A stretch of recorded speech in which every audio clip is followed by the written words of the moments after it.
शिवसेनेचे आमदार रमेश लटके अंधेरी पूर्व भागातले कडवट शिवसैनिक, झुंजार शिवसैनिक यांचं काल मध्यरात्री दुबईला निधन झालं।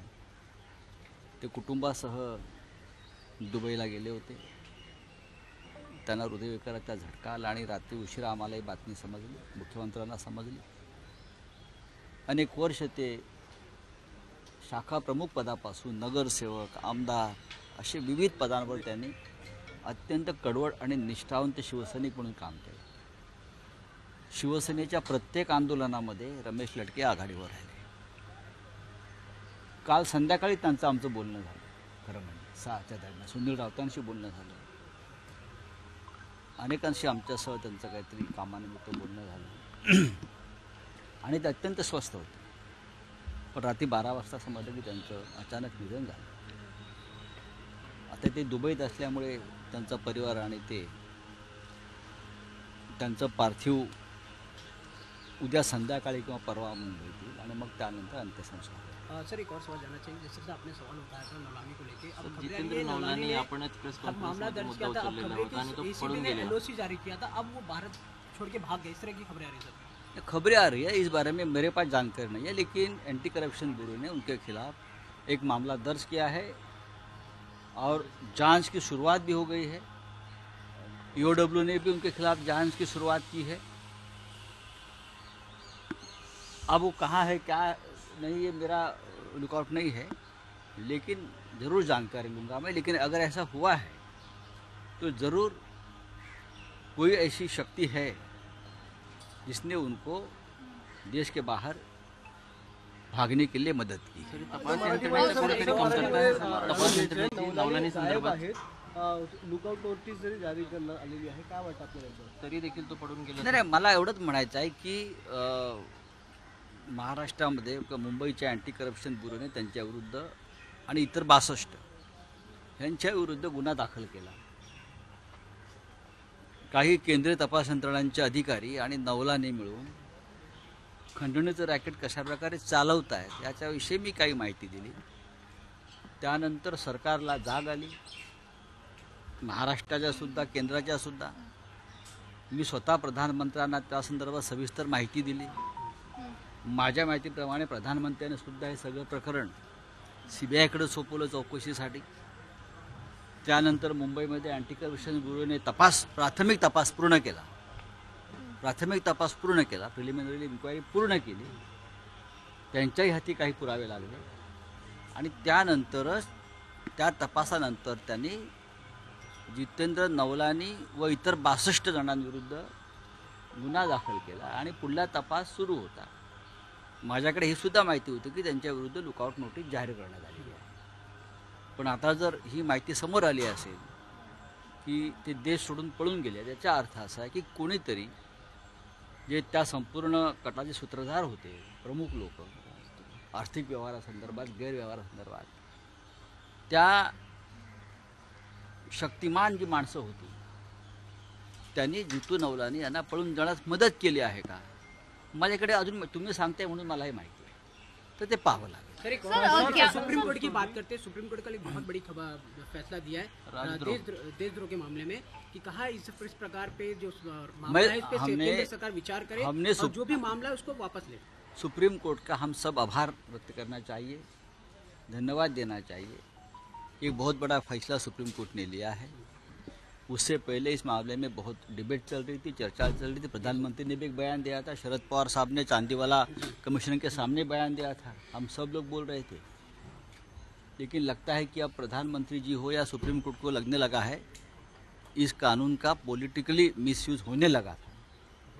और अगर ये ऐसा ही बढ़ता रहेगा तो लोगों के मन में जो असंतोष है उभर कर सामने आ जाएगा। सर, ज्ञानव्यापी जो मस्जिद है उसका वर्डिक्ट आज आ सकता है। मुझे अयोध्या तो झांकी है, काशी मथुरा बाकी है, ऐसा बयान ये झांकी बाकी की बात है, ये देश तोड़ने की बात है। राम मंदिर का आंदोलन के बाद इस देश को एक स्थिरता चाहिए। मंदिर बन गया है, अयोध्या में लोग जाते आते रहते, आजकल हम भी जा रहे हैं 10 तारीख को। लेकिन अब ये जो बात चल रही है ये सब राजनीतिक फायदे के लिए बातें चल रही है। ठीक है, देख लेंगे। सबसे पहले उधर यहाँ पर जो है वो कुछ हिंदू संगठनों ने भी कहा था कि वहाँ पर मंदिर था, उसके बाद जो देखो बात ऐसी है कि मंदिर की बात है तो मैं मानता हूँ, लेकिन सबसे पहले पाकिस्तान भी हिंदुस्तान का एक हिस्सा रहा, तो अखंड हिंदुस्तान की बात आप करने वाले लोग हैं तो पहले वहाँ से शुरुआत करें। वहाँ भी बहुत मंदिर है जो संकट में है। बांग्लादेश में हमारी मंदिर है संकट में है, मंदिरों पर हमले हो रहे हैं, वहाँ के हिंदू हमारा समाज संकट में है, तो ज़रा उनके तरफ भी ध्यान दीजिए। नेपाल में हमारा हिंदू समाज संकट में है। हिंदू अखंड हिंदू राष्ट्र की बात आप लोग कर रहे हो तो आप वहाँ से सुरुवात कर लीजिए। सर हेच गोष्ट मराठीतून हवी आहे की काशीमध्ये सध्या एक वर्डिक्ट महत्त्वाचं येणं बाकी आहे। अयोध्यानंतर प्रत्येकाचं लक्ष त्या ठिकाणी लागलंय। नाही, बरोबर आहे। सर्वोच्च न्यायालय जो निर्णय देईल तो आपण मान्य केला पाहिजे। अनेक वर्ष तो सुद्धा विषय सर्वोच्च न्यायालयात प्रलंबित आहे, पण अयोध्येच्या आंदोलनामध्ये दोन्ही बाजूनी हजारो शेकडो लोकांनी प्राण गमावलेत, रक्ताच्या नद्या वाहिलेल्या आहेत आणि त्यानंतर आता राम मंदिर उभं राहत आहे। राम मंदिर हा आमच्या सगळ्यांच्या अस्मितेचा विषय होता देशाच्या, ते उभं राहत आहे। त्याच्यामुळे आता देशानं महागाई, बेरोजगारी, राष्ट्रीय सुरक्षा या विषयाकडे पाहणं गरजेचं आहे। या देशाचा रुपया $77 इतका खाली घसरलेला आहे। इतिहासामध्ये रुपया इतका खाली घसरला नव्हता। देशाची अर्थव्यवस्था 7 कोसळून गेलेली आहे। लोकांना नोकऱ्या नाही आहेत, महागाईशी त्यांना सामना करता येत नाही। राज्यकर्त्यांनी आणि सगळ्या राजकीय पक्षांनी ह्याच्यावरती बोलणं गरजेचं आहे।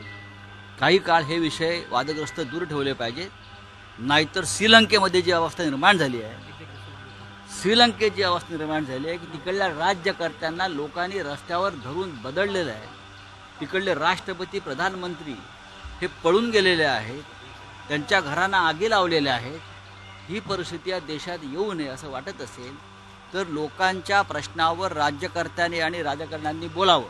सर महाराष्ट्र पेटवून देणार मुफ्ती ने कल एक ट्वीट किया था, उन्होंने कहा कि देश जो अभी 2014 के बाद से जो देश की हालत है श्रीलंका से देश की हालत बहुत ही खराब हो रही है। देश की फाइनेंशियल कंडीशन, अर्थव्यवस्था इस तरह से चरमराई गई है। मुझे लगता है आने वाले दिनों में श्रीलंका में जो हो रहा है उससे भी बुरी हालत हमारे देश की सड़कों पर अगर हो गई तो मुझे डर लगता है कुछ भी हो सकता है। वहाँ देखिए, वहाँ भी अच्छे दिनों का वायदा किया था, वहाँ भी जातीय और धार्मिक दंगों को वहाँ के राज्यकर्ताओं ने सपोर्ट किया था। यहाँ भी यही है। आप कितने दिनों तक तो लोगों को भ्रमिष्ट बनाओगे, भ्रम में रखोगे? हाँ, आप महंगाई है, बेरोजगारी है, राष्ट्रीय सुरक्षा है, सब कुछ है, उसके ऊपर बात करिए, नहीं तो श्रीलंका, कोलंबो जैसी हालत यहाँ हो जाएगी। सर महाराष्ट्र पेटवून देणार असं मनसेतर्फे म्हटलं गेलं आहे। मनसेतर्फे असं म्हटलं जातं कोणी कोणाला हात लावत नाही। अशी पत्र शिवसेना भवनामध्ये आम्हाला रोज शेकड्याने येत असतात। महाराष्ट्र सुरक्षित आहे, महाराष्ट्र सुरक्षित आहे। महाराष्ट्रामध्ये कोणाच्याही केसाला धक्का लागणार नाही आणि जर लागत असेल तर केंद्रीय सरकार CISF ना काय ते, हां, त्यांची सुरक्षा द्यायला समर्थ आहे। संभाजीराजे सुद्धा एक नेता ने कहा कि अगर राज ठाकरे कुछ होता है तो कुछ नहीं होता है किसी को। इतने साल से महाराष्ट्र में रहते हैं ना, ठाकरे है, क्या होता है? किसी की हिम्मत है क्या महाराष्ट्र के किसी नेता को हाथ लगाने की? ठाकरे की सरकार है यहाँ, ठाकरे सरकार है यहाँ, ऐसा नहीं होता है। ये स्टंटबाजी छोड़ दीजिए। अगर आपको कोई धोखा है किसी भी व्यक्ति को, इस देश के महाराष्ट्र के नागरिक को, तो यहाँ का गृह मंत्रालय, यहाँ का इंटेलिजेंस, यहाँ की सरकार आपकी सुरक्षा के लिए जिम्मेदार है और वो आपकी पूरी रक्षा करेगी। सर लेकिन धार्मिक बात अगर की जाए तो नवनीत राणा इन्होंने बोला है कि महाराष्ट्र में जो संकट है वो दूर करने के लिए अरे कौन बात करेगा ऐसे? हनुमान चालीसा पढ़ेंगे। अरे भाई, आप न्यूयॉर्क में जाकर करिए, आप पाकिस्तान में जाकर करिए, आप चांद पर जाकर करिए, आप मंगल पर जाकर करिए, आपको किसने रोका है? आप हनुमान चालीसा जाकर पढ़िए, लेकिन अपनी जगह आप खुद ढूंढिए। आपको किसने रोका नहीं है हनुमान चालीसा के लिए। सब कुछ देश में ठीक ठाक चल रहा है। चलिए संभाजीराजे आज पत्रकार परिषद लाल मातीतली कुस्ती म्हणजे